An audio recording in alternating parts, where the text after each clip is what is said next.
Bismillah ar-Rahman ar-Rahim.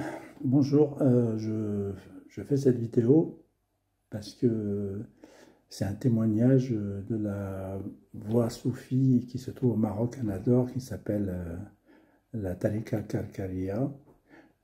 Cette voie soufie a été fondée par son maître spirituel contemporain qui s'appelle Mohamed Fawzi al-Karkari, Qaddasallahu sirrahu. Nous avons, je veux dire, nous les Karkaris, nous avons fait des centaines et des centaines de témoignages de la véracité de ce saint. Et je voulais donner un message fraternel à toutes les voies soufis actuelles, contemporaines. Que Dieu bénisse tous les machaïrs et toutes les tariqas et tous les musulmans du premier jusqu'au dernier. Et tous les tourouks, ils font du dhikr, ils font la prière. Nous, on est dedans, on est dans le soufisme, donc on sait ce que c'est qu'un soufi. Et un soufi, il passe sa journée, à méditer, à prier. Je veux dire, il se lève, comme dit le prophète, c'est tout avec le hadith et le sunnah du prophète, sallallahu alayhi wa sallam. On se lève 1 heure avant le fajr à peu près, on fait un peu de méditation, de concentration sur Dieu. Dieu nous dit dans le Coran, Dieu a les plus beaux noms, invoquez-le par ses noms. Et il y a un hadith du prophète qui dit, le dernier tiers de la nuit, les prières sont exaucées. Donc, dans le soufisme, ça a été instauré de se lever au moins 1 heure avant le fajr, le dernier tiers de la nuit, et méditer, prier. Et dans la journée, on vogue à nos occupations comme tout le monde. Un soufi peut travailler, peut être à la retraite comme moi, il n'y a pas aucun souci. Notre cheikh nous dit, bon, le matin, après avoir médité, après avoir pris le fajr, on fait le word, c'est-à-dire des prières sur le prophète, de la ilaha illallah, des istighfar, voilà, on fait ça. Puis on va lire du Coran. On va lire du Coran, Hasbou 2, ou voilà, ceux qui peuvent lire. Et le soir, au coucher de soleil, c'est pareil. On fait les 5 piliers de l'islam. Un soufi, vous savez, c'est pas une religion. C'est pas quelque chose qui est en dehors d'une religion, quoi que ce soit. Le soufisme, c'est l'islam. Le gars, il peut être malikite, hanafi, ce qu'il veut. Hein, il est dans la sunna du prophète. Et les sunnites, vous savez, c'est à peu près 90%, 95% de l'islam dans le monde. Et c'est juste, il fait ses 5 piliers. Il est musulman, par exemple sunnite, malikite comme moi, de l'école malikite, mais ce n'est pas une école qui change beaucoup de choses. Je veux dire, les 4 écoles, elles sont acceptées. Imam Malik, Abu Hanifa, Imam Shafi'i, Ibn Hanbal, vous voyez, c'est tous des sunnites, ils codifient pour pas que les gens fassent n'importe quoi dans les mosquées, dans les trucs, mais ils sont tous main dans la main, je veux dire. Et donc, ce message-là, il s'adresse à tous ceux qui sont dans des voies soufis, dans des turuq soufis, voilà, des tariqas soufis. Je voulais vous dire quelque chose. Vous savez, nous, quand on vous dit que notre maître spirituel, c'est le pôle du temps, je sais que chaque tariqa, elle dit toujours, c'est moi mon cher qui est le pôle du temps, c'est moi mon cher qui est ici.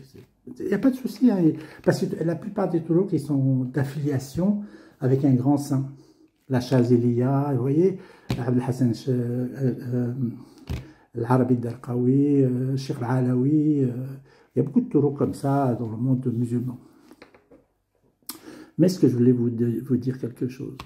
Nous, on est déjà des milliers. Bon, je peux vous dire, je vais vous prendre le Coran, vous dire, ah, je veux dire, le mien c'est le meilleur, ou dire, c'est pas ça, je dis pas le mien c'est le meilleur. Je vous dis tous, vous connaissez tous le hadith qui dit que chaque siècle, Dieu va susciter un homme qui vient pour revivifier cette religion.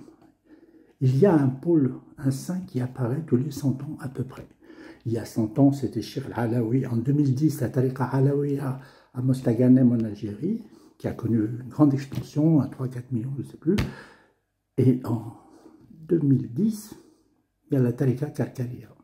Après, qu'est-ce qui prouve? Vous voyez, qu'est-ce qui prouve qu'un prophète est prophète? Comment les gens ont su que le prophète Mohammed sallallahu alayhi wa sallam était un prophète?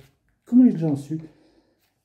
Soit ils ont fait un rêve véridique, soit Dieu leur a envoyé une intuition forte, soit Dieu leur a enlevé tout doute. Ils savent que c'est le wali, c'est le saint, je veux dire, c'est le prophète. Et le shir, il est descendant du prophète. C'est un chérifien, descendant de Sayyidina Hussein, mais vous savez, après, je veux dire, on connaît l'histoire, il y a beaucoup de frères qui ont parlé de ça pendant 10 années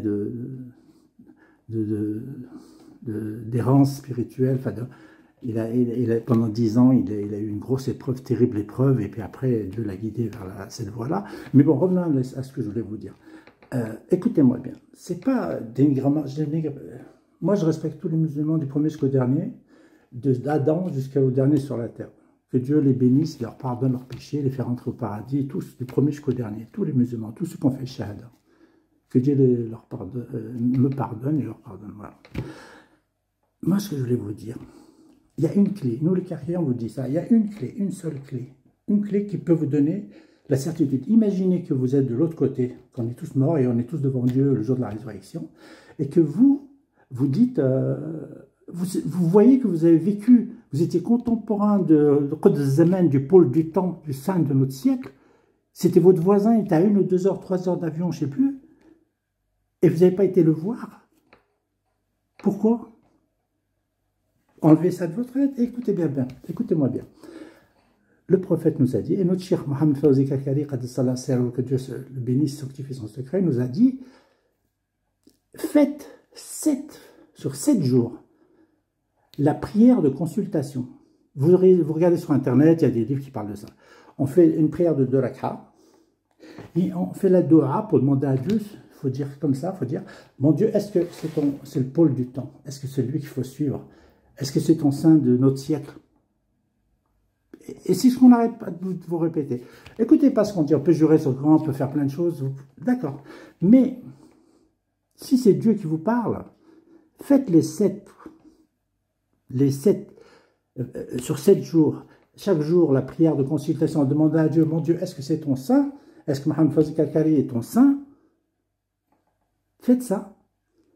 Et dans ces 7 jours, si Dieu vous prédestine, vous verrez, vous allez avoir des signes, des bons signes.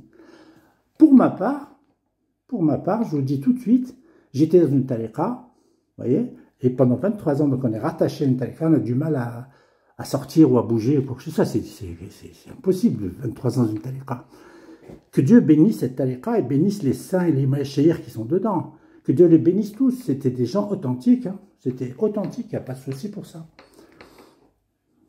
Ah, vous savez, bon, moi j'étais éprouvé, bon, je ne parle pas de ça, mais regardez, à la première prière de consultation que j'ai faite, j'ai dit, mon Dieu, est-ce que c'est ton saint qu'on doit suivre? À la suite de la vision de vidéo, bien sûr, Karkari, de témoignage. Et dans le rêve, qu'est-ce que je vois?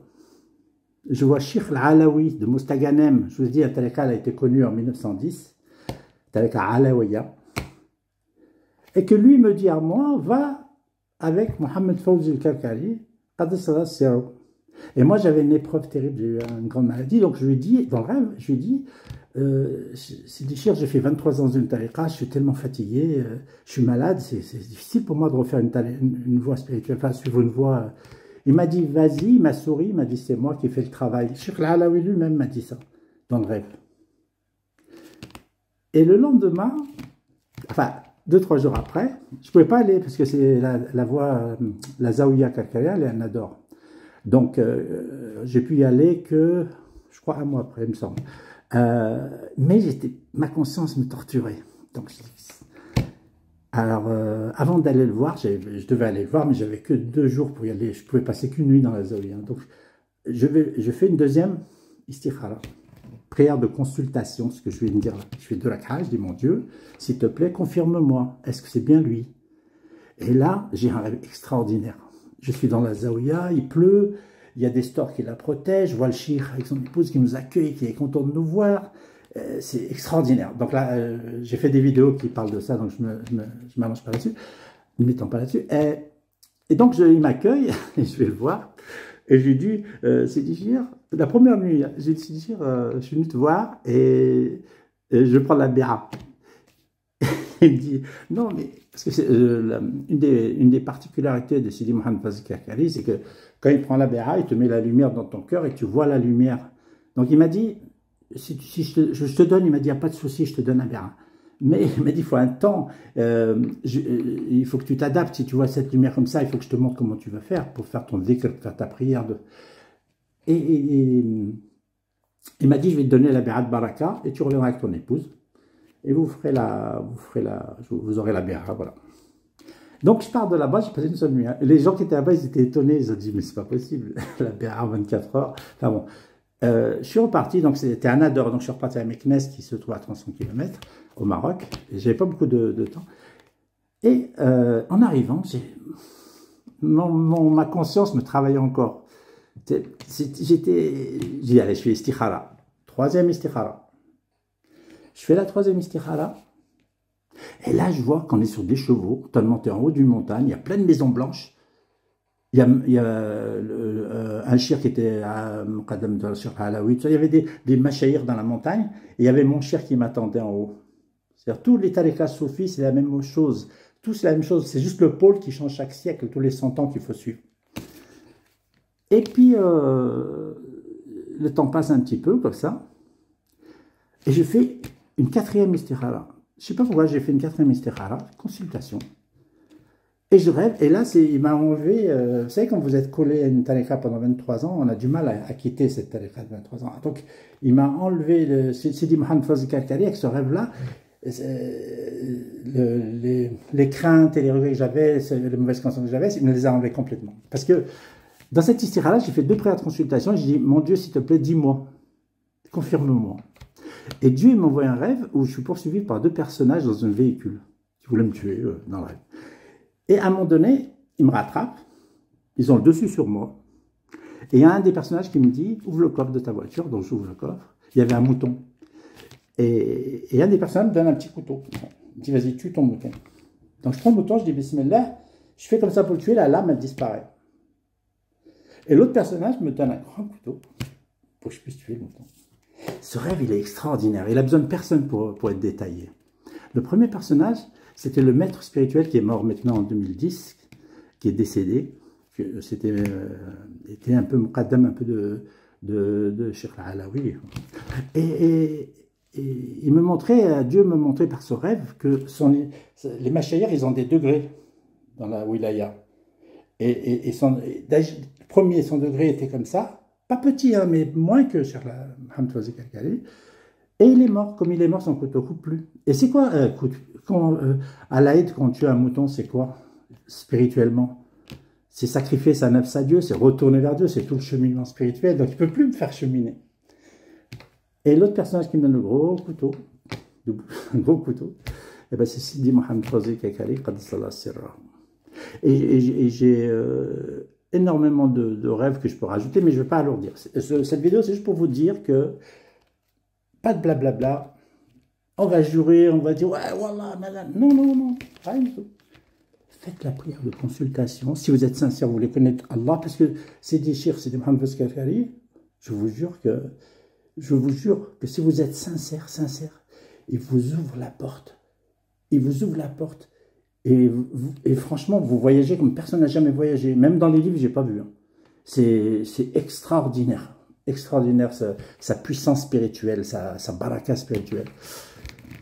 Mais si Dieu vous le dit dans le Saint-Titre, c'est pas moi. C'est pas les milliers de Karkari qui font des vidéos. C'est vous. Et vous verrez. Alors, si vous êtes sincère, vous voulez vraiment cela.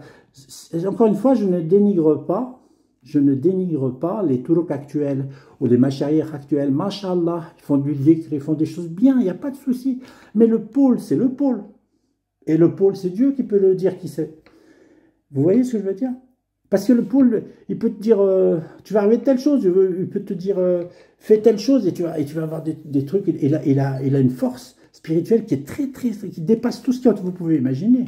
Quand vous lisez dans les livres saints, l'Arabi Darqawi, Abdel Qadir Jilani, Abdel Hassan Chazili, tous ces grands saints là, ben c'était des pôles. C'est pour ça qu'ils ont insufflé, ils ont donné de l'énergie, ils ont donné de la force au taureau. Au jour d'aujourd'hui, non, on est en 2025, on vient de rentrer, hein, au jour d'aujourd'hui, le pôle c'est Mohamed Fazl Karkari. Et moi je vous dis une chose, si vous voulez savoir, si vous voulez cheminer, si vous voulez avancer avec sincérité, parce qu'une fois que vous aurez compris que c'est la voie, quand vous rentrez dans cette voie, Sidi Chiri nous dit, il y a une chose très très puissante qu'il faut vous garder en mémoire, il faut avoir toujours une bonne intention. Vous savez, quand on dit avec les humains, il faut faire attention à ce que vous parlez, l'homme du commun, je veux dire.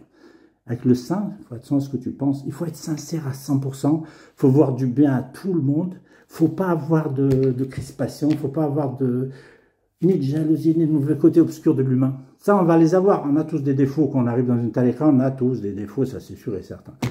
Mais le saint, il est là pour ça. Il est là. Et je vous jure que quand vous rentrerez, c'est incroyable. Déjà, il y a un livre que vous pouvez télécharger ou acheter. C'est, attendez une seconde, je mets en pause.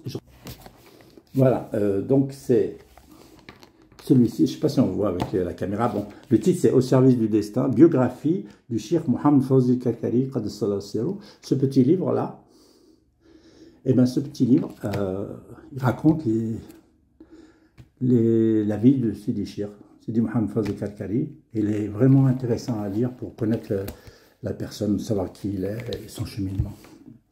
Je vous remercie de m'avoir écouté et je vous souhaite que Dieu vous ouvre la porte de la vérité, de connaître le pôle de notre temps à notre époque.